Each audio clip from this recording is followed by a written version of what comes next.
Hey Gear Seekers, I'm Nick. We've got something quite different here today. Can you imagine this for a second, right? If there was a small form factor case that was completely open source, that you could download the schematics of GitHub, and if you had the right tools, you could build it yourself. Can you imagine something like that, Claire? I sure can. Oi, ladies and gents, you hear that? Claire's got her own mic now, so she can chime in whenever she likes. But what we're gonna do today is check out a case that actually does this. Now, this is not the only case in the world where you can download the schematics or whatever, but this one is interesting because I've actually got one. You're holding it upside down. That's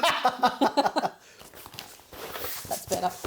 It's a brown cardboard box and it's from ValkPC. It's pretty interesting, which is why when they asked if we wanted to take a look at it, I said yes. So let's take a look at this flat packed, if Ikea made a small form factor PC case in a box. That's ridiculous, right? How cool is that? Let's hope you don't build it upside down too. But before that, here's a word from today's sponsor.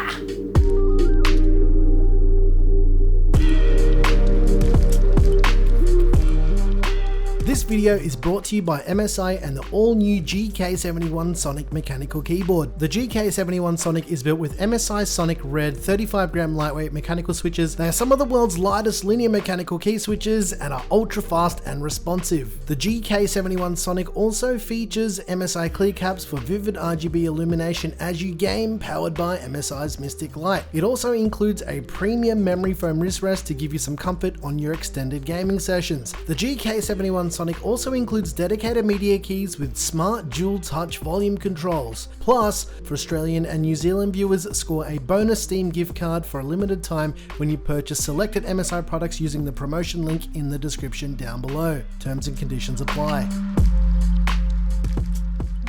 All right, let's see what's in the box. Now there is quite a bit, and as I mentioned, this is a flat pack PC case, so a bit of construction will be required for this, but there is a manual.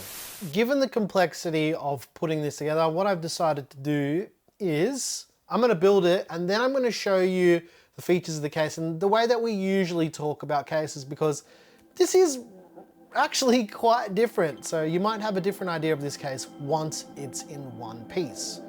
So let's time travel. We'll see you soon.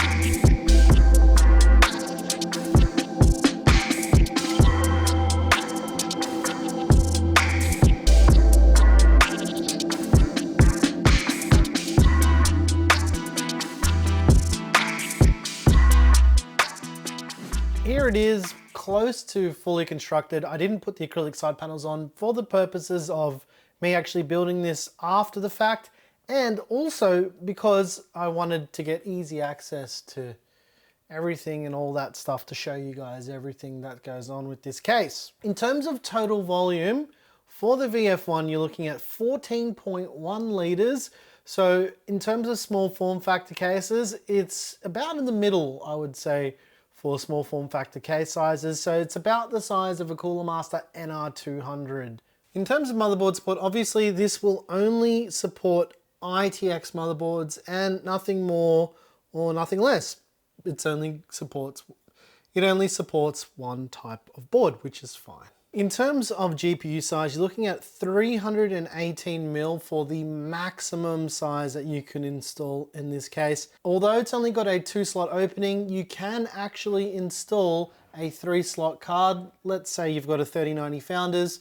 It will actually fit in here. Maximum width of the card is only 149mm. As well as that 318mm GPU clearance, you also have this GPU support bracket, which can be adjusted just by loosening and tightening the screws on the back side of the case. The VF-1 supports SFF power supplies with this mounting bracket here.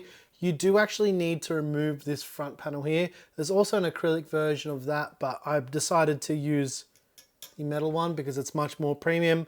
Not only that, there's also SSD mounting here as well. So if you had a 2.5-inch SSD, you can screw it in and mount it there, which is very, very nice. Fan and radiator mounting is an interesting one. This bracket here will allow you to mount up to a 280mm AIO or radiator on the side. So you side mount it across the face of the case. As well as that, there's two 120mm fan mounts in the bottom. However, you do need to use slim fans here. You can't put full thickness fans, basically to do with the clearance for the IO cutout at the back here. You can also install a radiator in the top of the case if you're liquid cooling. So you'd want to liquid cool the GPU and the CPU so you get the extra clearance. You're looking at 36mm when you use a single slot GPU if you're doing top radiator mounting in this case. So, but you can do it. You can do custom loop in this case if you really wanted to. If you're wanting to do an air cooler for your CPU in this case, you're looking at a maximum height of 130mm. In terms of front IO, it's completely up to you. This is the combined power light and power button in one. And if we flip the case around to the other side, you can see that there is also a USB Type-C port there as well. If you wanted to, you could put this on the other side and vice versa. So it's completely up to you. That's most of what you need to know about the VF-1, but let's do a little bit of a build.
Alright ladies and gents, I hope you enjoyed this build in the ValkPC VF-1, but let's quickly look at the thermals for this case. Now, I've just got to say this is a huge caveat as you're looking at these thermals on your screen right now, that I didn't use any acrylic panels for this build because one of the layouts for this system is actually not using any of the outer panels. And to be honest, for this case in particular, I would probably recommend not using any panels. Basically, for the sake of obviously the radiator that is side mounted, and I've got it set as exhaust. You can set it as intake, but I would recommend setting it as exhaust because I did play around with the thermals and it is a lot better setting that to exhaust. And if you put that panel there for intake or exhaust, it's just going to hit that panel and you're not going to have a good time. As far as the acrylic panel on the back side as well, I would recommend not using it on the back side as well. As long as you're happy having the back of your motherboard exposed, I think you're good. But that's kind of the point of this case. It's like a Ikea / Meccano set of a case. So I don't think that's actually a big deal if you decide to use this case and have it open like that. All right, let's talk about some of the parts of this build. The CPU is the Intel Core i7-12700K. we put the 12700K on the MSI MEG Z690i Unify. To cool the 12700K, we used the Phanteks Glacier One MPH 240. This is the white version of the cooler.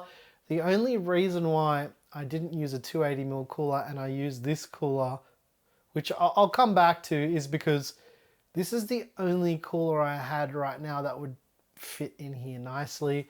The pump top is something that you need to be wary of, which I'll come back to in a minute. For RAM, I used 32 gigs of Kingston Beast DDR5 at 5200 megatransfers. The GPU is the NVIDIA RTX 3080 Ti Founders Edition. And if I miss any of the parts, I'll put a PC part pick list down below in the description. Now, as far as building in this case, this is a very complicated case to build in. And by that, I mean the order that you saw me building in is not the recommended order for this. So I built the case as a case and then put the parts in.